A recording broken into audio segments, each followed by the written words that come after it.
자, 여러분 안녕하세요. 오늘도 역사 수업 바로 시작하도록 하겠습니다. 자, 우리가 지난 시간에 배웠던 대표적인 운동을 잠깐 언급하게 보면 우리나라 유명했던 이제 여성 운동가죠. 바로 유관순 누나, 바로 유관순 열사의 행동들, 대표적으로 3.1 운동에 대해서 배워보았습니다. 사실 우리한테는 3.1 운동이 어떻게 다가올 수 있을지 모르겠지만 일본 입장에서는 상당히 충격적이었던 사건이었다고 해요. 그래서 일본은 진짜 이렇게 해서 한민족을 짓밟으면 안 되겠다 싶어서 나중에 통치 방법을 바꾸게 되는데, 우리나라한테로 3.1 운동은 나름의 충격이 있었어요. 왜냐면 사실 우리가 이렇게 노력을 하면 뭔가 얻을 것이 있을 거라 생각했는데 많은 사람들이 희생에도 불구하고 우리가 크게 얻은 것은 당시에 없었습니다. 그래서 우리나라 사람들은 어떻게 생각했냐, 우리나라도 이제 앞으로 좀 더 조직적으로 독립운동을 해야 되는 하나의 기구를 만들어야겠다 해서 만든 게 무엇이냐, 바로 우리가 이번 시간에 배울 교과서는 53페이지예요. 바로 뭐냐면 대한민국 임시정부라고 합니다. 대한민국 임시정부, 바로 대한민국 정부 중간에다가 임시라는 글자가 들어갔죠. 그러니까 잠시 동안 하는 건데, 이 임시정부에 대해서 오늘은 학습해 보도록 하겠습니다. 자, 교과서 제일 위에 있는 53페이지 위에 한번 내용을 볼게요. 쭉 내용을 보게 되면 지금 현재 우리가 쓰고 있는 헌법이에요. 헌법. 그래서 유구한 역사와 쭉 넘어가서 우리나라 헌법에는 가장 첫 번째 들어가는 문구가 있습니다. 바로 뭐냐면 3.1 운동과 건립된 대한민국 임시정부의 법통을 계승한다 해서 우리나라 헌법에서도 상당히 중요하게 강조된 게 뭐다? 바로 3.1 운동과 대한민국 임시정부라는 이 두 가지가 상당히 강조가 된다는 거예요.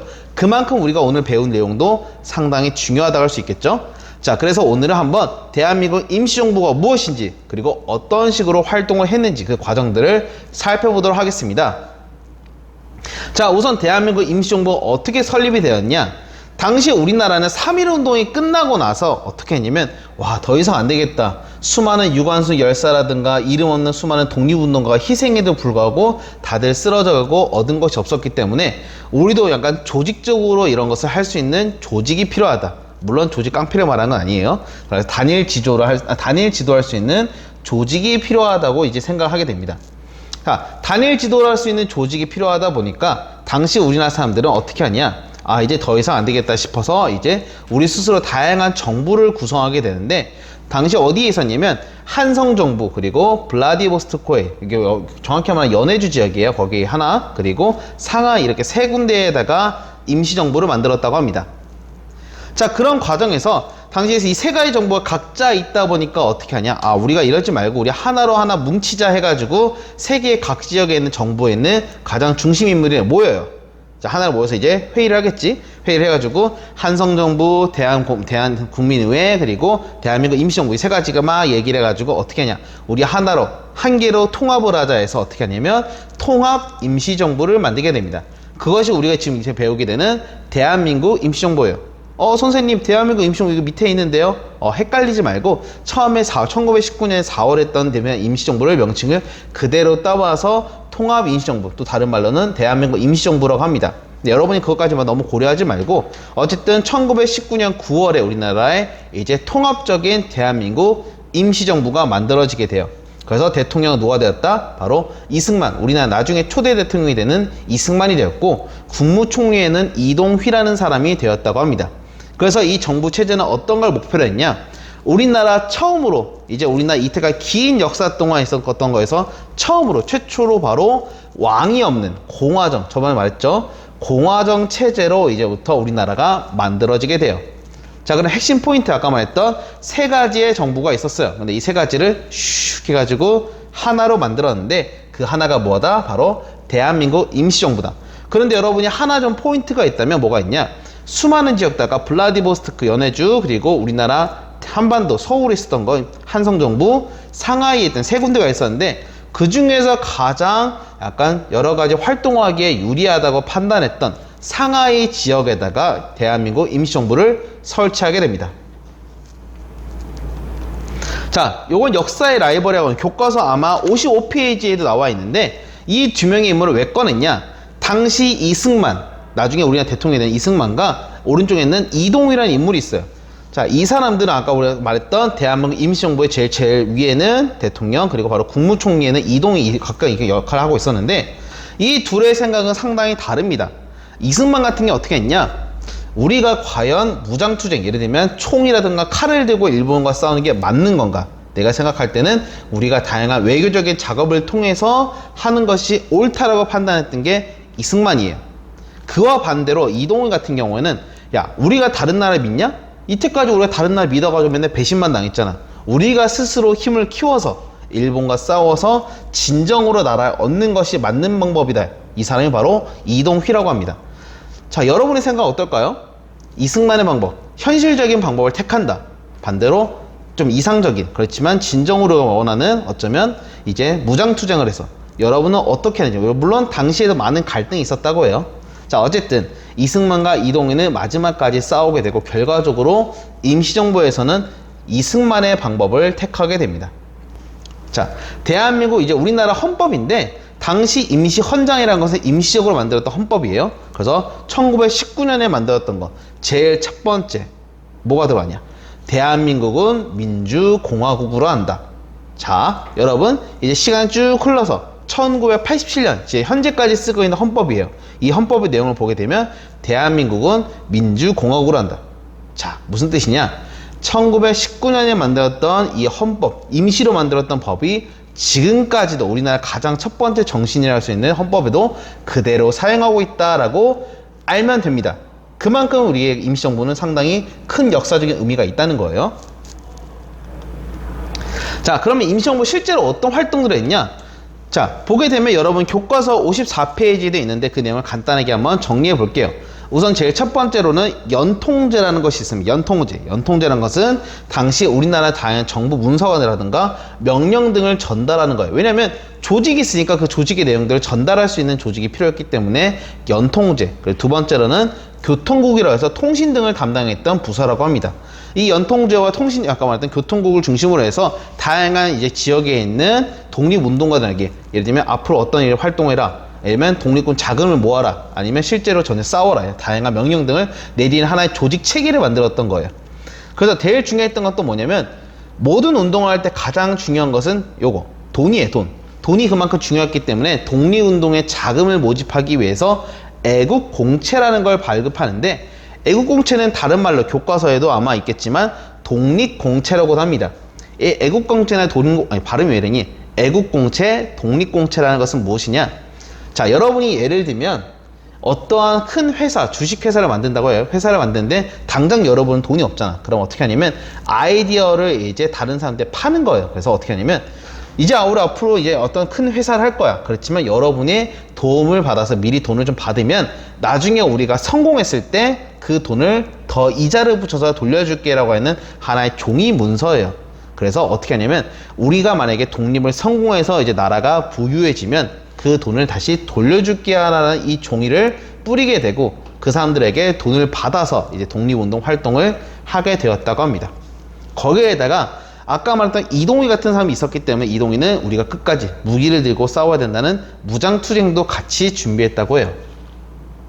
그렇지만 여러분이 조금은 오해하지 말아야 될 게, 그러면 임시정부는 진짜 엄청나게 군대를 키워서 싸웠나요? 아, 당시는 아니었어요. 당시는 아니었고 이제 나중에 그러는데 초기에는 어디에 주목했냐? 바로 외교활동에 주목을 해요. 외교활동. 당시에는 이승만이 가장 중심이었기 때문에 이승만이 뭐라면 우리는 미국이라든가 유럽 등 수많은 국가들한테 먼저 인정을 받고 나중에 일본에게서 벗어나기 위해서 외교가 가장 중요하다고 합니다. 그래서 김규식이라든가 이런 사람들 저번에 했던 파리 강화 회의에 보냈다든가 아니면 미국에다가 외교를 전담할 수 있는 하나의 부서를 설치해요. 구미위원부라는 것을 설치해가지고 이승만이 스스로 직접 미국에 가서 다양한 미국 사람들에게 이제 우리나라가 왜 독립을 해야 되는지 이런 것들을 강조하고 이제 외교 활동을 실제로 많이 벌였다고 합니다. 자, 그런데 여러분이 느낄 때 사실 이때까지 내 말을 들었을 때 여러분이 만약에 이런 생각이 든다면 상당히 여러분은 상당히 냉정하게 들은 거예요. 아니, 저번에도 강대국들을 믿었지만 우리가 사실 강대도 얻은 게 별로 없어. 그런데 어디까지나 우리가 막 예를 들면 야, 일본이 잘 못하고 있어, 아니면 어떤 문제가 있으니까 우리나라 독립시켜주세요 라는 말이 진정으로 와닿을지, 아니면 그래서 어쩌라고 라고 생각할지, 여러분이 만약 강대국 입장에서는 어땠을 것 같아요? 강대국들은 사실 그렇게 관심이 없어. 우리나라가 독립을 하든 일본이 지배를 하든 뭔 관심이냐. 그러다 보니까 우리가 사실 열심히만 외교 활동을 하고 여러 가지 활동을 해도 외국에서는, 특히 선진국에서는 그렇게 큰 관심을 끌지 못해요. 그러다 보니까 이승만이 어떠한 방법을 썼냐? 조금은 달콤한 방법을 썼지만 우리에게는 너무나 충격적이었던 사건이 터지게 되는데, 여러분 교과서에는 안 나와 있지만 그냥 알아만 두세요. 이게 뭐냐면 위임 통치 청원 사건이라고 합니다. 자, 이게 무슨 말이냐? 당시에 미국에 있는 국회의원들한테 이 내용을 뿌려요. 어떻게 하냐면, 자, 대통령한테, 자, 우리나라는 현재 이런 일본의 악랄한 그리고 억압적인 정치 때문에 고통받고 있다. 그래서 어떻게 하냐? 일본으로부터 만약 우리를 독립시켜 준다면 당분간은 우리를 누가 지배하냐? 국제연맹이 우리를 지배해줬으면 좋겠다라는 말을 합니다. 뭔 말이야 이게? 바로 UN, 지금 당시에 UN이 없지만 그 당시에 국제연맹이라는 곳에서 우리를 다스려달라는 뜻이에요. 아니, 우리나라가 식민지에 벗어났으면 우리가 알아서 할 것인지 또 다른 나라에 이제 나라를 바친다? 당시에 많은 독립운동가들한테 이 내용은 어마어마한 분노를 자아지게 합니다. 그래서 어떤 식이었냐? 당시 신채호라는 유명한 독립운동가가 이렇게 말을 해요. 야, 이완용이라는 놈은, 우리가 알고 있는 이완용이라는 놈은 그래도 최소한 나라가 있을 때 팔아먹었는데, 야, 이승만이라는 놈은 지금 현재 나라가 없는데 또 팔아먹을란다? 이는 미친놈 아니냐면서 이때부터 신채호라든가 이승만이 엄청나게 외교 문제가 갈등이 터지게 돼요. 야, 저놈의 새끼는 이제 미국에서 뭐 하는 것도 없이 헛소리만 하고 있네, 이런 식으로 대한민국 상하이에서 말했던 사람들 바라보고, 당시 미국에 있던 이승만 같은 경우는 야, 우리가 열심히 지금 노력하고 있는데 돈이나 빨리 땡겨와 하면서 여러 가지 갈등이 부딪히면서 임시정부에 여러 가지 갈등이 생기게 되는 거예요. 자, 그래서 어떻게 되냐? 이제 더 이상 임시정부가 이런 식으로 하는 건 참 의미가 없다 해가지고 이제 한번 크게 한번 회의를 모이게 됩니다. 그걸 뭐라고 하냐면 국민대표회의라고 하는데, 다시 한번 수많은 독립운동가가 다 모여요. 그래서 모여서 회의를 하는데, 당시 어떤 문제가 있었냐면 일본이 여러 가지 이제 당연히 경찰이라든가 정보력을 통해서 임시정부의 존재도 알았고 연통제라든가 교통국의 존재도 알아서 그걸 하나씩 박살내고 있던 상황입니다. 그러다 보니까 야, 지금 연통제나 교통국이나 여러 가지 독립운동 활동하기도 어렵고, 거기다가 이승만이 그런 식의 말을 해서 너무나 사기도 떨어진 상황이다 보니까 어떻게 해야 될 것인가 해서 이것을 회의를 통해서 얘기를 해결하려 했던 거예요.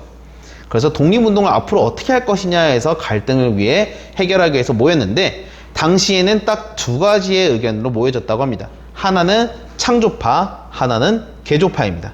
창조파 같은 경우에는 야, 임시정부 이제 더 이상 못하겠어. 야, 이런 식으로 할 건 뭐하러 보이냐? 해체! 때려쳐! 그래서 무장투쟁을 따로 하자던가 아니면 다른 식의 방법을 이제 창조하겠다는 사람들이 창조파. 두 번째로 개조파 같은 경우는 야, 우리가 저번에 얼마나 힘들게 모았는데 다시 그걸 어떻게 더 만들어? 그냥 조금씩 고쳐가면 괜찮을 거야 라고 했던 게 개조파입니다. 그래서 부분적으로 개혁을 하려고 했지만 결과적으로는 이게 두 가지가 잘 엮이지가 않아요. 왜냐면 물과 기름처럼 너무나 갈등이 이미 커졌기 때문에 할 수 없이 이 회의는 크게 소득을 얻지 못하고 찢어지게 됩니다. 그리고 임시정부는 한동안 활동을 하지 못하다가 나중에 1930년대 후반에 이제 대표적으로 김구 선생님이라든가 여러 인물들의 활약을 통해서 다시 한번 임시정부가 모이게 돼요. 그러니까 여러분이 중요하게 기억해야 될 만한 것은 1919년 3.1운동이 끝나고 나서 임시정부가 만들어졌고 다양한 활동들을 했지만 나중에 시간이 지나면서 약간 이게 흩어지게 됩니다. 그렇지만 1930년, 나중에 다시 가르치겠지만 1930년대 김구 선생님에다가 여러 사람들의 활약을 통해서 다시 한번 임시정부를 중심으로 다시 독립운동이 실시되게 되었고 나중에 엄청나게 큰 조직으로 발전되게 됩니다. 자, 그래서 임시정부가 어떤 역할을 했는지 그리고 어떤 식으로 발전의 과정들을 살펴볼 수 있을 겁니다. 자, 그래서 여러분이 잠시 정리하게 되면 3.1운동 이후부터 임시정부가 어떻게 만들어졌고 임시정부가 어떻게 발전했는지 그 과정들을 잘 살펴보고 여러분이 교과서라든가 노트에다가 잘 정리하길 바라요. 자, 넘어가서 교과서 몇 페이지 보냐? 바로 이번에는 56페이지. 3.1운동이 끝나고 나서 일본의 통치가 어떠한 식으로 바뀌었는지 그 과정을 살펴보도록 하겠습니다. 자, 여러분 1920년대, 1910년대에서 이제 20년대로 넘어가게 될 거예요. 1920년대 국내 민족운동의 전개에서 여러분이 여기 첫 번째 있는 단어부터 한번 봅시다. 제일 첫 번째는 이 단어 여러분이 제일 내용을 보게 되면 문화 통치라고 내용이 나와 있을 거예요. 자, 컬처, 문화, 자, 문화라는 것은 약간 여러분 야만과 비교되는 내용인데 야만스럽다. 예를 들면 약간 무식하다 이런 느낌에서 문화하면 여러분 약간 좀 약간 세련된 느낌 이런 게 있잖아요. 그래서 문화 통치하면 느낌이 여러분에 딱 와닿는 것은 무당 통치와 비교했을 때 1910년에 비교했을 때 무당은 내 멋대로 해라. 문화는 뭔가 그럴싸하네 이렇게 생각할 수도 있어요. 근데 바로 그것이 함정이야. 여러분이 오늘 공부해야 될 내용 바로 문화 통치가 실질적으로 어떤 역할을 했는지 그런 과정들을 좀 볼 겁니다. 자, 여러분이 들어가기 앞서서 저번 시간에 약간 했던 3.1운동을 통해서 일본은 상당히 충격을 받았다 얘기했어요. 일본 사람들은 그렇게 많은 사람들이 우와 하면서 만세운동을 펼칠 거라고는 1도 생각을 못 했나 봐. 그래서 수많은 시민들의 분노를 이제 느꼈던 일본의 이제 높은 사람들은 야, 이제 더 이상 이런 식으로 통치하면 안 되겠다 해서 통치의 명칭, 방법들을 싸그리 바꾸게 됩니다. 대표적으로 바로 나와 같은 학교 선생님의 칼을 차던 모습이라든가 아니면 일본에서 일본 순사 온다, 일본 경찰 온다 할 정도로 무서웠던 경찰제도 이런 것들이 많이 바뀌게 돼요. 모든 것이 크로스 X 그래서 다 바뀌게 됩니다. 자, 그렇다면 여러분이 느낄 때 그러면 통치가 많이 좋아졌네. 야, 예전에보다 확실히 빛이 나는구나 이렇게 생각할 수도 있어요. 그렇지만 여러분 이렇게 생각하면 좋아요. 예를 들면 담임 선생님이 뭐 이렇게 비교하는 게 좋을지 모르겠지만 처음에 항상 천사 같은데 갑자기 시간이 지날수록 좀 특이하게 하는 선생님이 있을지도 몰라요. 일본도 겉으로는 엄청나게 부드럽게 하는 것처럼 보입니다. 그렇지만 그 실질적인 내면 속에서는 일본이 훨씬 더 잔인하고 악랄한 통치 방법을 사용했다고 할 수 있어요. 그 내용을 자세히 살펴보도록 하겠습니다.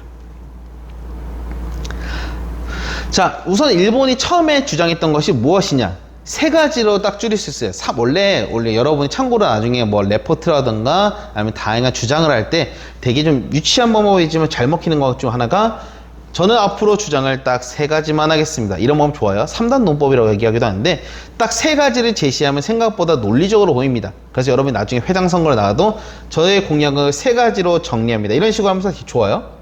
이거 쓸데없는 팁이고 어쨌든 일본도 뭐라고 하냐면 우린 앞으로 문화 통치를 하겠습니다. 그래서 세 가지의 공약을 제시합니다. 첫 번째, 우리는 이제 군인이 아니라 일반적인 공무원 출신인 문관을 쓰겠다. 두 번째, 그렇게 무섭다는 헌병들을 제거하고 이제 일반적인 경찰로 바꾸겠다. 세 번째, 우리는 여러분의 이제 흥미 그리고 다양한 정보를 제공하기 위해서 민간들이 만들 수 있는 신문을 만들어 주겠다. 이 세 가지를 빵빵빵 터뜨린 거예요. 자, 그 내용만 봤을 때 여러분은 이제 드디어 우리가 3.1운동에 많은 것을 얻어냈구나 라고 생각을 했어요. 당시 사람들은. 근데 실질적으로 어떻게 했는지 그 내용들을 살펴봅시다. 첫 번째, 문관 총독을 임명하겠다. 그래서 문관은 공무원이다 보니까 좀 더 부드러운 통치를 할 것이다 라고 일본이 주장을 해요. 사람들은 많은 기대를 합니다. 그래서 처음에 데라우치부터 시작해서 나중에 아베 아베네? 어쨌든 이 아베 노부유키까지 수많은 사람들이 지나가는데 참고로 아베라는 성인데 일본에서는 옛날부터 아베라는 성이 상당히 정치인으로 유명해요. 그래서 지금의 아베도 영향이 있어. 진짜 실제로 친척이에요, 친척. 자, 어쨌든 일본의 데라우치부터 수많은 이제 다양한 총독들은 실질적으로 단 한 번도 원타임 단 한 번도 문관 총독이 임명된 적이 없습니다. 단 한 번도. 왜냐면 이유는 당연히 그렇지. 싫으니까. 일본은 그냥 잔인하게 군인을 중심으로 해서 항상 총독을 임명해요. 그러니까 쉽게 말하면 뻥. 두 번째, 헌병경찰을 보통경찰로 바꾸겠다. 헌병이라는 것은 다양한 권한을 가지고 있어요. 그래서 헌병을 좀 줄이고 우리 명칭을 이제 보통경찰로 해서 이제 경찰에 원래 하던 업무만 하겠다라고 주장했는데 오늘 반만 맞고 반은 틀립니다. 제일 첫 번째, 헌병 없어요. 헌병 없어집니다. 그리고 일반 경찰로 다 바뀌어요. 그런데 그 경찰들의 권한이 바뀌었냐? 그건 아니야. 똑같이 경찰들의 업무나 헌병의 역할은 똑같아요. 마치 그런 거예요. 이름만 바꾸고 그 내용은 전혀 바뀌지 않는 그런 내용이라 생각하면 됩니다. 거기에다가 좀 더 다양한 사람들을 이제 약간 많이 퍼뜨려야 된다 해서 경찰의 숫자가 확 늘어요. 감시할 수 있는 숫자가 확 늘어난다는 것은 그만큼 우리에게 썩 도움이 될 만한 내용도 아닙니다. 그래서 경찰서, 경찰 숫자 배로 증가합니다. 훨씬 더. 자, 세 번째, 신문인데 신문을 만든 것도 반반은 맞아요. 반은 어쨌든 우리가 원하는 신문에서 우리가 지금 잘 알고 있는 뭐 동아일보라든가 중앙일보 같은 여러 대표 메이저 신문들을 만들게 되는데 이런 거죠. 신문을 만들면 신문에서 가장 중요한 거는 언론의 자유예요. 여러분이 다양하게 자기 말을 할 수 있는 권한을 줘야 되는데, 이 신문에서 이제 제일 첫 번째로 총독부가 한번 그 신문을 봤습니다. 받아가지고 내용을 봐. 그래서 읽어보다가 총독을 욕하는 글이 있어요. 야, 이거 눈에 거슬려. 빼. 그러면 총독에 그런 관련된 신문 내용이 다 빠집니다. 그래서 교과서에도 아마 있지만 이 그림처럼 중간에 흰 빈 공간이 많습니다. 그건 뭐냐면 검열 때문에 잘린 거예요. 신문 기사가. 자, 그래서 눈에 거슬리면 심한 경우는 신문을 아예 폐간시켜요. 신문을 못 발행을 못해요. 그러니까 할 수 없이 이제 일본 정부의 눈치를 볼 수밖에 없다 보니까 제대로 된 언론의 역할을 한다? 못한다 이겁니다. 못한다. 그래서 실제 어떤 사건이 있었냐? 이 당시에 우리나라에서 유명했던 손기정이라는 육상 선수가 있었어요. 물론 우리나라 그 당시 국적이 없으니까 일본의 국적을 가지고 있었는데, 당시에 우리나라의 이제 신분으로서 올림픽에 나가서 처음으로 마라톤, 올림픽의 꽃이라고 할 수 있는 마라톤에서 이제 우승을 합니다. 너무나 사람들은 감동에 빠져요. 야, 우리가 일본의 식민지 아래에서 이렇게 성공을 했구나 하면서 막 가슴에 불타오르는 감정이 있는데, 여기 떡 하나 있는 건 일본의 국기, 일장기가 있어요. 자, 그걸 봤던 이제 동아일보 기자가, 야, 이거를 어떻게 하면 좀 바꿀 수 없나? 그래서 슥슥슥 이제 일장기를 지워버립니다. 근데 이거를 딱 봤던 일본의 사람들이 너무나 깜짝 놀리던 거예요. 일본의 정부가. 그래서 이 기사를 썼던 기자들을 이제 고소하고, 이제 그 사람들 잡아가서 고문하는 등 여러 가지 사건이 터지게 되고, 결과적으로 이 신문을 발행했던 이제 신문사도 폐간되게 돼요. 자, 그러면 한번 정리해 봅시다. 필기로.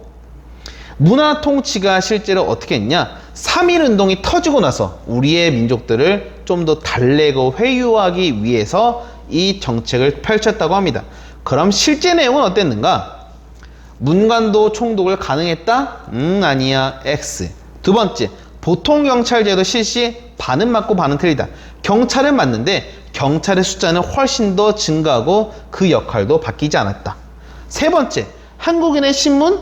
오케이. 한국인의 신문 오케이. 만들어줬어요. 그런데 나는 한번 검열하고 보고 나서 아니다 싶으면 아니야 돌아가면서 신문의 내용을 삭제하거나 아니면 심한 경우에는 신문 자체를 없애버립니다. 자, 이 밑에 있는 두 가지 칸 이따가 정리할 거예요. 자, 이것은 가장 그 당시 유명했던 법인데 치안유지법이랍니다. 치안이라는 것은 동네 이런 상황들을 정리해준 내용인데, 이 치안이라는 것은 당시 국내 상황들을 정리해주기 위해서 예를 들면 경찰이라든가 군인들을 말하는 거예요. 이 치안, 예를 들면 뭐 도둑 같은 걸 잡는다든가 아니면 동네에서 무슨 사건이 터지면 그걸 정리하는 그런 것을 치안이라고 하는데, 이러한 치안 상태를 유지하기 위해서 만든 법입니다. 근데 이게 내용이 상당히 악랄해요. 얼마나 악랄했냐? 여러분 이런 거 있죠? 사람이 예를 들면 인상이라는 게 있는데, 얼굴에 페이스 느낌, 그 사람이 예를 들면 약간 인생이 거칠어요. 거칠면 경찰에 뭐라고 하냐? 야, 쟤는 어딘가에서 범죄 한번 일으켰을 것 같은데, 야, 쟤를 잡자. 그 사람을 잡아옵니다. 그래서 그 사람을 고문시켜요. 고문시키고, 야, 너 범죄했지? 아니, 뭔 소리야? 나 법 어긴 적 없어. 이렇게 해도 그 사람을 고문시키다 보면 결국에는, 아, 사실 저 한 적이 있어요. 해서 거짓 고백을 해요. 그럼 그 사람을 그대로 감옥에 집어넣습니다. 이게 뭔 소리냐? 그런 식으로 실제 많이 했어요. 자, 독립운동가라는 유명한 사람이 있습니다. 근데 그 사람이 어떤 잘못을 저지른 적은 없어요. 그런데 일본이 그 사람을 무슨 잡아요. 잡은 다음에, 야, 너 독립운동했지? 너 반역했지? 하면서 그 사람 막 고문해. 근데 사람이 이제 고문을 당하면 미쳐버려요. 그래서 거짓 고백을 해요. 그런 식으로 사람을 자백해서 만드는 이런 악랄한 법이 뭐냐? 바로 치안유지법입니다. 정리하면 민족운동을 탄압하기 위해서 만든 법이다라고 생각하면 돼요. 치안유지법. 그래서 교과서에도 한번 정리할 수 있지만, 이제 민족운동가를 탄압하기 위해서 만든 법이 치안유지법이다. 이 명칭은 꼭 기억하세요. 자, 거기에다가 일본은 당시에 수많은 친일파가 늘어나기 시작합니다. 이제 시간이 1910년에 시작했는데 시간이 10년이 지나고 이제 11년, 12년 되다 보니까 언제까지 앞으로 미래가 안 보여요. 지금 선생님이 어떤 느낌이냐면, 요새 코로나가 이게 터졌는데 과연 이거 언제 끝날 것인가라는 걱정이 요새 큽니다. 어떤 생각까지 드냐면, 어쩌면 올해 마지막까지 사이버 온라인 교육이 계속되는 거 아닌가라는 걱정까지 들고 있어요. 근데 당시 시민들도 어떤 느낌이었냐? 일본이 이제 이 지배가 언제까지 될 것인가? 이제 마음속에 이제 슬슬 답답함이 와요. 그래서 이제 어떡하냐면, 야, 이럴 바야 그냥 우리가 언제까지 독립운동 하는 것보다 이제 일본에 붙자. 일본에 붙어서 잘 먹고 잘 살지 않은 사람들, 친일파가 늘어나기 시작해요. 그래서 관리가 된다든가, 뭐 학자가 된다든가, 아니면 예술가가 된다든가, 언론인, 군인, 종교인, 수많은 사람들이 일본에 이제 아부하거나 일본에 붙어서 자신의 성격을 바꾸는 사람들이 늘어나게 됩니다. 대표적으로 누가 있냐? 저번에 3.1운동가에서 이제 3.1운동의 독립선언문을 썼던 일본 2.8 독립운동을 썼던 사람인 이광수라는 사람이 대표적으로 친일파로 바뀌어요. 이런 식으로 많은 문인들, 예술가들도 자기의 펜을 꺾고 이제 아까 말했던 친일파로 붙기 시작했고, 독립운동을 주도했던 사람들도 많은 숫자들이 일본으로 붙는 경우도 많았다고 합니다. 자, 그래서 밑에 정리 좀 하다 보면 치안유지법, 민족운동을 탄압하기 위해서 마지막에 친일파를 실제로 일본이 양성하기도 하고 우리 스스로도 친일파가 되는 경우도 많았다고 해요. 근데 이 사람들이 주장했던 건 뭐냐? 우리가 스스로 정치할 수 있도록 해주자. 자치론이라는 것이 등장이 되는데, 여러분이 너무 자세하게 들어가면 고등학교는 어렵다 보니까 간단하게 말하면, 일본의 지배는 알겠어. 우리가 대한민국을 되찾지 못하는 거 알겠어. 그렇지만 우리가 우리 자체적으로 정치를 하고 우리 스스로 이제 뭐 정치와 국회의원도 뽑고 대통령 뽑는 이런 제도를 해보는 게 어떨까라고 했던 주장인 자치론인 것이 등장합니다. 자치론. 자기 스스로 다스릴 치해서 자치론이라고 하는데, 내용만 들으면 그럴싸해요. 그럴싸하지만 당시 실제 이 사람들이 원했던 것은 친일파, 아까 말했던 일본에 붙었던 사람들만 이런 걸 내용을 주장했고, 대부분의 사람들은 이 내용을 반대합니다. 일본의 속내를 알고 있었기 때문에. 거기에다가 일본이 가장 강조했던 두 번째 정책이 뭐냐? 저번에 우리를 뺏었던 거 있죠? 바로 뭐냐? 토지를 뺏었죠. 그래서 토지를 뺏었으면 토지에서 나는 이제 쌀을 뺍니다. 산미 증식 계획이라고 해요. 일본에선 당시에 수많은 사람들이 먹을 쌀이 부족했다고 합니다. 그래서 이제 우리가 쌀을 많이 먹어야 하는데 일본 자체의 생산량이 부족해요. 그래서 어떻게 하냐면 조선에서부터 뜯어오자, 대한제국에서 뜯어오자 해서 이때부터 국내의 쌀의 생산량을 늘려주려는 좋은 뜻으로 했다고 말은 하지만 실제의 내용은 많은 쌀을 뜯어내기 위해서 산미 증식 계획이란 거예요. 산, 생산하다 산, 미라는 건 쌀미, 증식은 늘리다 이런 뜻이에요. 그래서 쌀을 늘려가지고 이제 증식 크게 생산하는 계획을 산미 증식 계획이라고 합니다. 자, 그래서 일본의 산업이 발전해서 이제 다 공장을 만드니까 동네에 토지가 없는 거야. 토지가 없어. 그래서 이제 우리나라에다가 저수지라든가 농사법을 개량해서 쌀을 생산하겠다라는 아주 희망차고 거대한 계획을 실시합니다. 1920년대. 자, 여러분이 항상 아까 말했던 것처럼 일본의 문화 통치는 잘 기억해야 돼요. 일본의 그런 것 때문에 우리가 좋아졌다? 반은 맞고 반은 틀리다. 왜냐면 일본의 속내가 실제로 우리를 잘 살기 위함도 아니었고 실제 내용도 그러하지 않았다는 거예요. 자, 무슨 뜻이냐? 우리나라의 쌀의 생산량, 교과서 57페이지에 된 표인데 좀 중요한 표시해두세요. 자, 보게 되면 쌀의 생산량이 늘어나요. 자, 1920년대부터 28년대까지 쭉 보게 되면 12,000에서 17,000까지 오릅니다. 자, 그만큼 늘어난 거에 비해서 쌀이 일본으로 빠져나가는 양을 잘 보세요. 자, 보게 되면 1700부터 7000까지 우리가 증가한 거는 이만큼인데 쌀을 뺏는 양은 이렇게 그래프가 좀 더 가팔라요. 자, 이거 뭘 뜻하는 거냐? 일본이 생산하는 말했던 우리의 쌀의 생산량이 있던 것보다 일본에 뺏어가는 양이 더 많아집니다. 자, 그럼 무슨 뜻이냐? 우리가 먹고 살 만큼의 쌀이 국내에 더 없다는 뜻이에요. 그래서 1930년에는 거의 특히 어느 문제까지 생겼냐?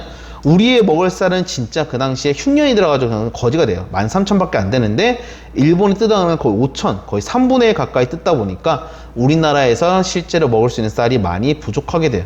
국민들은 먹을 쌀이 없으면 어떡하냐? 이제 뭐 이런 경우 있죠. 먹을 거 없으면 야 고기 사 먹지 뭐. 이런 게 안 돼 당시에는. 그래서 어떻게 해야 돼? 뭐 나무를 벗겨서 먹는 사람도 있었고 심한 경우에는 해외로 도망가 가지고 거기서 뭐 경제 활동하는 사람들도 늘어났다고 합니다. 자, 그래서 이제 실제 상황은 어땠냐? 증산됐던 쌀보다는 더 많은 쌀이 바깥으로 빠져나갔다. 그러다 보니까 저수지 등의 건설 비용, 거의 모든 비용들은 다 누가 냈다? 다 우리가 냈다. 그러다 보니까 거기에다가 소장료도 비싸다. 그러다 보니까 더 이상 늘어나면 농민들의 생활은 악화될 수밖에 없다고 할 수 있는 거예요. 농민들은 자꾸 해외로 도망가기 시작하고 거기에다가 이제 우리는 쌀이라는 것은 귀한 존재가 됩니다. 그래서 할 수 없이 보리라든가 아니면 밀가루 아니면 더 약간 조 이런 작곡들로 겨우 버텨가다가 실제로 굶어 죽는 사람들도 어마어마하게 많이 늘어났다고 해요. 자, 거기다가 이건 회사령 같은 경우는 간단히 말하면 일본이 이제 우리나라에서 당시에 회사를 만들려면 항상 무조건 긴 서류를 써가지고 겨우겨우 허가를 받았는데, 이제는 어떻게 하냐면 간단하게 해서 우리 앞으로 이제 뭐 예를 들면 옷감 공장을 만들게요, 그냥 신고만 하면 다 허락해 줬어요.